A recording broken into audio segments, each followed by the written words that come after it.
mga mima! For today's video, magde-deliver lang kami ngayong umaga.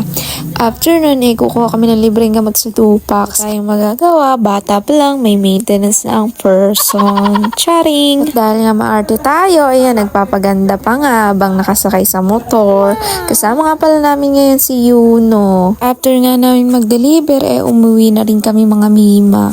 And sinimulan ko na rin gumawa ulit ng ice candy kong tinda. Naubos kasi kaagad yung unang batch kong ginawa. Sa sobrang init kasi ng panahon, talagang mapapa-ice candy ka na lang talaga. Pinagsama-sama ko nga lang pala yung mga ingredients na ginagamit ko sa ice candy na yan. Stal Magnum ice candy nga pala siya. 10 pesos ko nga pala siya tinitinda mga mima. Sa sobrang sarap, makakalimutan mong pangalan mo. Charot! Pero promise mga mima, sobrang sarap niyan. Ako gumawa ako pa ba? Anyways, panibagong negosyo na naman natin yan.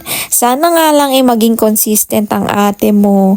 Para naman dire-diretso ang tinda natin ito, di ba? Sa totoo lang, kailangan talaga nating dumiskarte. Sobrang mahal ba naman ang bilihin ngayon? Hindi na pag-iinarte ang solusyon, mga mima. Kailangan talaga nating gumawa ng paraan para madagdagan ng kita. Kasi wala naman tayong magagawa kundi tanggapin ang sitwasyon. At gumawa ng paraan para kahit papano, gumaan ang ating mga pinagdadaanan sa buhay. Dahil darating ang araw na malalagpasan rin natin ang mga ganitong sitwasyon.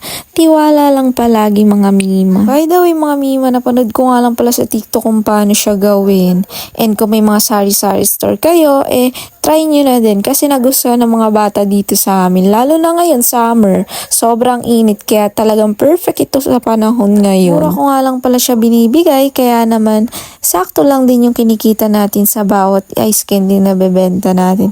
Pero ayos lang kasi kahit papano, meron pa rin naman tayong tinutubo or kinikita dito. At the same time, masaya ako sa ginagawa ko kasi bukod sa kumikita na ako, nag-e-enjoy pa ang person. Saka sa totoo lang, masaya kumita ng pera lalo na't pinaghihirapan mo bawat sentimo.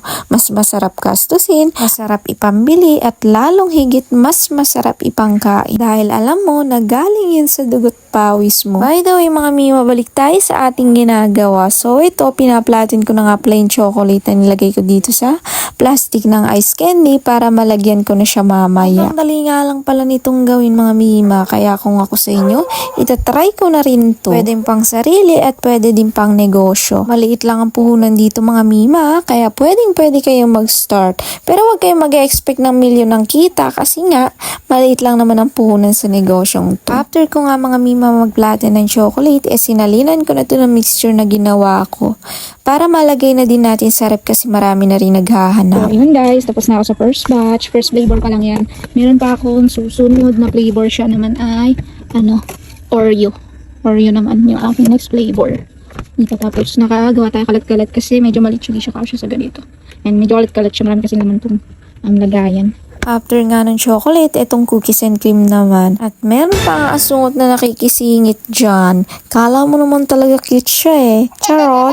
By the way mga mima, mas madaling gawin tong cookies and cream. Pero sa susunod, syempre, dadagdagan pa rin natin ng ibang flavors. Yun lang for today. Bye!